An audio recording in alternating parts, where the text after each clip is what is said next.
Hello and welcome to the Pleasurepreneur podcast. This podcast will help you create what you desire in your business with pleasure. Whether that be calling in your ideal clients, making more money, or creating a balanced business life blend. I'm your host, Regan, pleasure and business coach, published author of A Mother's Pleasure, wife and mama to 3 little wildlings. However you're choosing to listen to this podcast, ask yourself, how can I make this more pleasurable? And do just that. I acknowledge the custodians of the land on which this podcast is recorded and produced, the Wadi Wadi people of Dharawal land. Now, let's proceed with pleasure. Hello and welcome back to the podcast. All right, I want to make this one pretty punchy. So I'm going to save any kind of interesting stories about my life that I sometimes share at the start of the episodes that you might not find interesting whatsoever. But I'm just going to dive straight in because I really want to talk about how do we actually become unstoppable when things aren't working or when we perceive things as not working.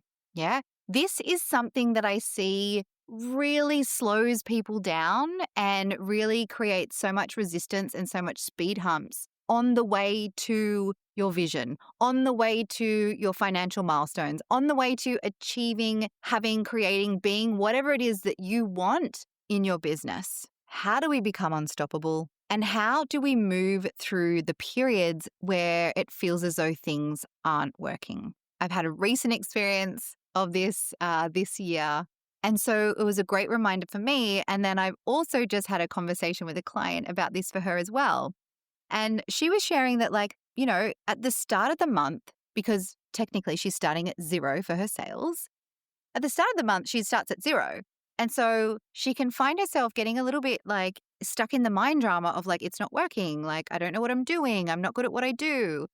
And then as things pick up towards the end of the month, which is the typical pattern for her industry, she's like, oh, that's right. Yes, I do know what I'm doing. It is working, etc. And then the month ticks over again. And she feels like she's back at the start again. Yeah? Maybe something similar is a pattern for you. Or maybe it's simply just you are not, or you haven't reached the goals or the milestones that you thought you would have by now. Or it's that you had X amount of people to fill a program and only 20% of those spots were taken. It is the period in time and that felt sense where we see that what we wanted or what we expected isn't actually here right now. Yeah? It's where we want to go, okay, it's not working, it hasn't worked, I'm not doing the right things, or I'm doing the right things and I'm doing them wrong. Basically, I'm wrong for some reason and it's not working. We can spiral. Yeah? That kind of a period, that kind of experience. Now, I call that for the purpose of this podcast, I'm calling that, the failing, right? I'm doing quotation marks with my fingers. You can't see this. But yeah, it's considered you have failed, right? You didn't meet your goals or you didn't meet your milestones at the certain period of time. You didn't hit the monthly quota at a certain period of time. You've decided you failed. And what can happen there is you end up becoming quite stoppable, the opposite of unstoppable. And you start to quit on yourself and your business. Now, I'm not just talking about the big quits, like chucking the towel in, going off social media, no longer sending emails, no longer launching anything, or just deciding you're going to go and get a job. Put your hand up if you've had those experiences. Yes, me too. I'm also talking about the little quits, the quits with the baby cues. The quits where you go, oh, I'm going to sell this thing. It's such a great thing to sell. And then you just quietly stop selling it because after a certain amount of time, people haven't bought it. Or you think oh my God, this is the best reel I've ever shared. It's a bit edgy, but I'm going to put it out there. And because you don't get immediate likes or comments or whatever, you kind of delete it. Or, you launch your offering and because after 48 hours, this thing that you thought was so amazing hasn't been that you haven't received that external validation or those sales metrics. So you think oh, I might just quietly push this under the rug. Let's just pretend that this launch never happened. I'll create a whole new offering and start again. Yeah, these are the little quits I'm talking about. It's where we have like this sneaky like plan B or a back door. Like if you notice that you are like spending your time and your attention and your energy like preparing a back door, like, oh, okay, well, I really want my business to succeed, but I'm going to still spend some time on Seek just to see if there are any really great jobs that come up while I'm trying to grow my business. It might also look like deciding like, oh, okay, so I'm going to launch this offering, but before I launch it, if no one buys, I'm actually just going to do this thing instead, right? You'll notice that you are quitting on yourself. You're going to be having those little baby cues because you're giving yourself like a back door. You're giving yourself a plan B. We don't need plan Bs. We don't need back doors if we are not going to be quitting on ourselves. Yeah. And when it comes to us experiencing this period of failure, as I said, that can lead to us quitting with baby cues or quitting with big cues. Yeah. But we don't want that because we know the work we do in the world is so needed. We know that the vision that we have for our business is what's meant for us. We know we are meant to be making way more money with way more pleasure. We know we're meant to be having freedom and spaciousness and connection with our families and our loved ones. We know that we are meant to be making so much money we don't know what to do with, or maybe just so much money that we can buy a whole new wardrobe or get the kids whatever they want for Christmas or tap our card without feeling stressed if there's enough money in the account, right? We know that we are meant to have this successful business and that we're meant to feel really good and we're meant to have time, energy, for spaciousness, freedom for the people and the things that we love, right? And so we want to become unstoppable. We want to ensure that when we have those periods of failure, we do not slow ourselves down or potentially quit on ourselves because we get up into the mind drama. Yeah, we want to ensure that we are unstoppable, especially when things aren't working. Because you know what? Like, of course, it's so easy to feel on fire and unstoppable and amazing at what you do. And like, of course, your business is going to reach the goals you have for it and everything's going to be succeeding when you are in a period where you're getting that evidence back to you, where you are having people signing with you, where you are having people, I don't know, share about your work, where you are getting invitations to be on podcasts or, whatever those external metrics are for you. Yeah. The real flex is being unstoppable when things aren't working or when it seems like things aren't working. That's the real flex. That's what we want. So my client today was saying, oh yeah, well, I do, the second half of the month, I do feel really good and I do feel like I know what I'm doing and etc. It's just the start of the month. We're like, yeah, okay, well, this is where we need to play in. We need to ensure that we have that solid belief in ourselves when it's working and when it's not working. We become unstoppable by, yes, having that belief in ourselves, but there's something else I'm going to share with you today, which is knowing how to fail with pleasure. That sounds really sadistic, right?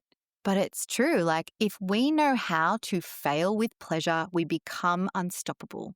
The reason why that is because we end up having those quits on ourselves and our business because of the discomfort we feel in our body. Yeah, and because of the mind drama that we have in our head. If we can fail and find some way to still feel good in ourselves, we're going to naturally be able to have that buoyancy to continue to move, to continue the momentum, to be able to let go of the mind drama and like the fears and the rejections and the disappointments and actually just continue to move forward. Now, I just want to say, like, I'm not saying that you are not allowed to feel any of the fear, the disappointment, or the rejection, or any of those feelings that come with, like, not reaching your goals when you wanted to, or not hitting those milestones when you had desired. Yeah. First of all, I want you to let yourself have your feelings about those things. Let yourself feel the disappointment or the rejection or the fear or the uncertainty or whatever it is that's coming up for you. The sooner you let yourself feel it and move through it, the sooner you can get to the other side of that.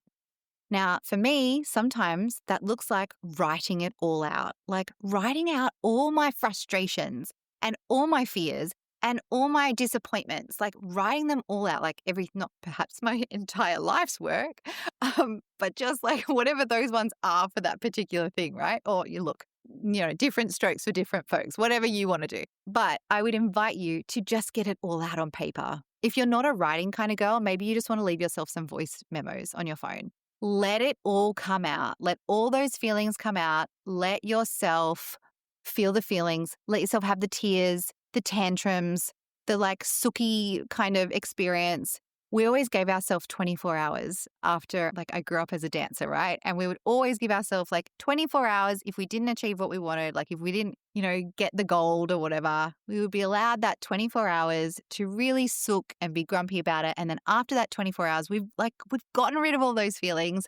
Let's press on. Let's go to rehearsing the shows for the next Stedford or the next competition, right? Same in your business. I want you to have your feelings. Let your feelings be there. Don't push them down. Don't pretend they're not there. Don't ignore them. You're allowed to be disappointed. You're allowed to feel rejection. It's what we make it mean that can become the problem. So if you're feeling disappointed because you didn't achieve what you wanted to achieve, and you're telling yourself that that means no one's ever going to sign with you again, that you don't know what you're doing, that you're not good at what you do, of course, that's going to make you feel terrible. Yeah. And when you're telling yourself that story and you're believing those things, it makes it so much easier to start, giving yourself those back doors and giving yourself those, having those little quits. If you know how to find pleasure for yourself in the periods where others might perceive it as failure, you will become unstoppable. Yeah, you will find some joy and some gratitude and some, I just want to say pleasure, some enjoyment in various things. And this is going to be my invitation for you. But when you can feel those kind of feelings in those periods of, again, in quotations, failure, you will be able to maintain your motivation. You'll be able to refocus. You'll be able to keep yourself, as I said, like buoyant, and know that your vision is still available to you. Know that that successful business that you're dreaming of, that you know in your heart is available to you, is still available to you. So what might that look like? What might it look like for you to fail with pleasure? To find some joy or fun or even just some amusement in the messy middle. Maybe you have had a launch that has, in quotations, flopped, right? What do we do then? I'm going to share with you a handful of things that I practice and that I invite my clients to practice when we're in this experience where things haven't gone to plan, so that we can remain connected with our vision, so that we maintain momentum in our business, so that we can ensure that we don't go into the mind drama and lead towards those little quits and potentially those big quits. Now, the first thing I do is I get back to basics and get into my body. So that can look like ensuring I'm putting on some music and having a dance in the kitchen in the mornings. It can look like going out into the surf with my hubby to have a surf. It can look like moving my body, just stretching or some yoga or Pilates or something in the mornings. It can look like self-care, like how am I feeding myself? Am I getting some exercise? Am I getting fresh air? Am I spending time in nature? Yeah, like reconnecting with my body. If we have gotten to a point where we feel as though it's not worked and it's flopped and we're failing, chances are we're in our mind. We're evaluating and we're probably stressed. And when we're stressed, our brain, our beautiful brain is looking for data, looking for threats, looking for problems to solve, looking for what went wrong.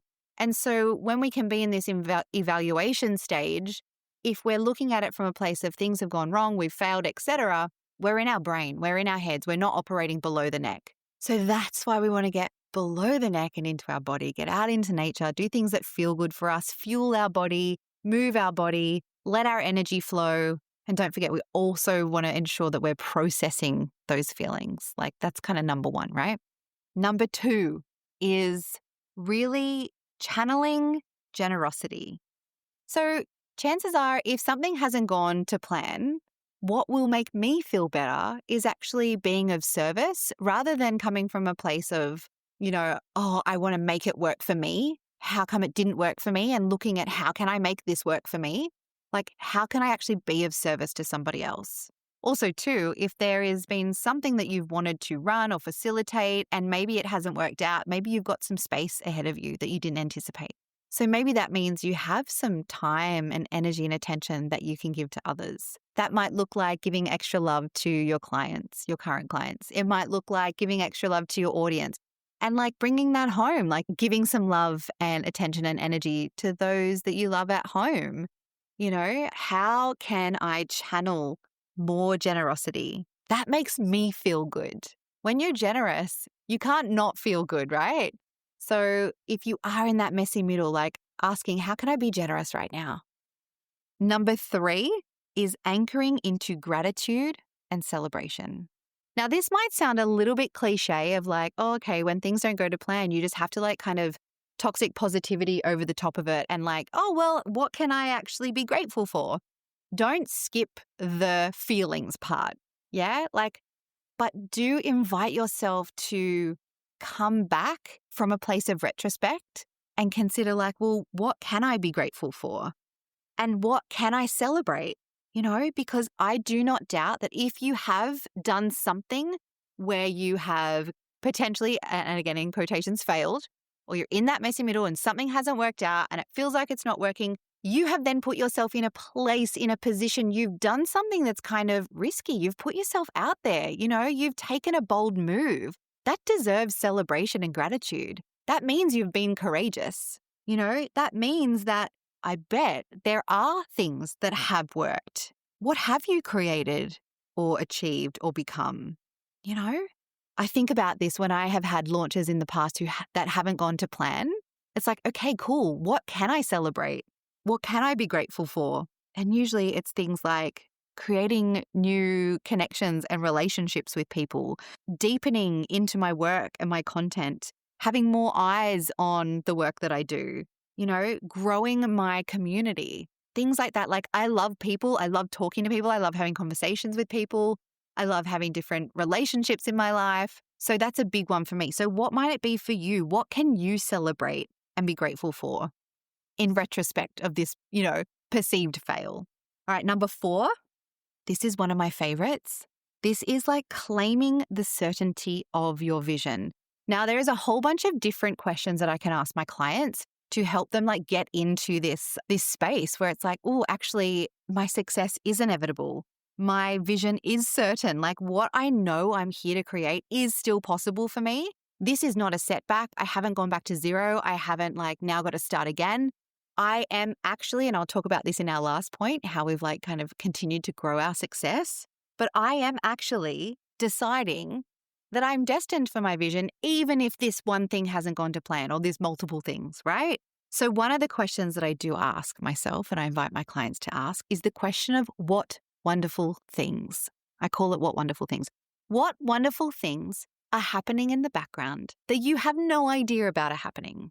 Yeah. What's happening in the background that's working for you that you don't know about yet? I think I might have spoken about this on the pod quite a while ago, or it's on a live. It's somewhere out there. I know I've spoken about this before and with my clients. There have been times when I'm like feeling like, oh, not sure it's working. And then someone bumps into me at a cafe and buys me a cupcake and they're like, I love the work that you're doing. Keep going. I love seeing your posts every day. Okay, amazing. If that person hadn't seen me and given me that cupcake and had that conversation, I wouldn't have known the impact I was having on that person's life. And there'd be plenty more of them too, right?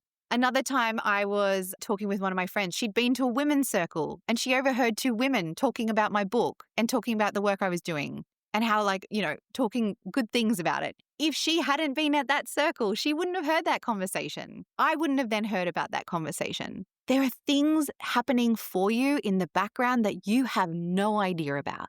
So let's get into that energy. Let's get into that field of limitless possibility. Let's get into that experience of okay, well, what wonderful things could be happening in the background that I've got no idea about? This is where we start to really dip into the magic, where we start to really get ourselves excited and realize that it is quite magic and that we don't have all the control. And yes, while we don't have control for things to go our way, we also kind of don't have control when things will go our way. Am I making any sense? Let's not focus on what hasn't happened that we don't have control over. Why don't we focus on what might potentially happen that we don't have control over from a good perspective? So this is kind of where you like put together, it's almost like a wish list of what you would love to be happening right now out in the ethers that you have no idea about. So write it down, write some examples of what you would love to be happening right now that's supporting you and your business and your vision and your desires and your dreams and your goals. Like, what wonderful things are happening in the background you've got no idea about? Are people talking about how amazing your work is? Are people having conversations with their partners and actually putting together a financial plan so they can invest in working with you? Are people pinning your posts to their vision boards, desiring to work with you, collaborate with you, have you on their podcast, whatever it might be? I want you to consider, like, what are some of the things that are happening in the background that you have no idea are happening? That one's really fun to play with. This is where we get into the expansiveness and we leave behind the dross of like, it's not working for me. I'm doing it all wrong. I'm doing the right things, but I'm doing them wrong. Right? All right. And the last one here is I invite you, when you're in the messy middle, when you feel as though you've failed, to reconnect with some pleasure again, to reignite that motivation, that momentum, and have you staying on the path to claiming what it is you're here to create and experience and have and become. I want you to zoom the fuck out and know that your successes are stacking, right? You are trending upwards. Yes, this is probably a little blip. Maybe it's gone down on the graph, but overall, you're trending up. My husband and I, he's got some like crypto, right? And it's just so interesting to see graphs around like whether it's crypto or shares. It's so interesting because you can look at it on the day. It might look like it's dropped. You can look at it on the week. It might look like it's dropped. But then you zoom out over time and you're like, oh my God, that has blown up, you know? And so we get to do this in our business as well. I want you to zoom out, know that your successes are stacking. That means you haven't gotten perhaps the milestone or the goal or whatever it is that you wanted to achieve right now. However, the work that you've done up until now is snowballing your success. It hasn't stopped. It hasn't wiped the slate clean. You haven't gone backwards. Your successes are stacking. So maybe that's mean you've had a launch and it seems to have flopped or have failed in quotations. But I want you to know that, like I talked about before, like what can we celebrate? You know, what can we be grateful for? I do not doubt that there are more people who are aware of your work. You've probably made some more closer connections and built some relationships with people. You've gotten deeper into your work. You've built some confidence. You've built the capacity, the energetic capacity to move through an entire launch, even when it doesn't go the way you planned. And now you are moving through the experience of perhaps disappointment and rejection, of things not going well, of failing. And if you can do it with pleasure, that is the biggest kind of quantum leap you can create in your business. If you can fail with pleasure, you are absolutely unstoppable. So know that. Know that there's going to be failures, in quotations. There's going to be messy middle bits. There's going to be times when things don't work out as we desired or expected, and that's okay. If you can navigate the experience with some pleasure threaded through it, you are absolutely unstoppable. That is part of the reason why you do not have to be afraid of failure, because you are now unstoppable. All right, I'm going to wrap it up there. Listen, I want you to fill in a coaching application form to come and work with me. I want you to feel absolutely unstoppable in your business when it's working and also at the times when it might not be, because there will be those times. Let me support you. Let me coach you. Let me completely shift your whole mindset around how inevitable your success is. Let's play. I'll pop the link in the comments. Fill in the application form. We can have a free consult to talk about what it might look like to work together. It is my gift to you, whether it is a yes or a no to work with me at the end of that call. It is something that I love to do. I love hearing about you and your business and connecting with people in my community and deepening those relationships and having those conversations. So I'll leave that there with you. So there's 5 things for you to play with. The next time things aren't working for you, you don't have to do all 5. Maybe you just want to pick out one, have a play, feel good, and become unstoppable. Bye for now.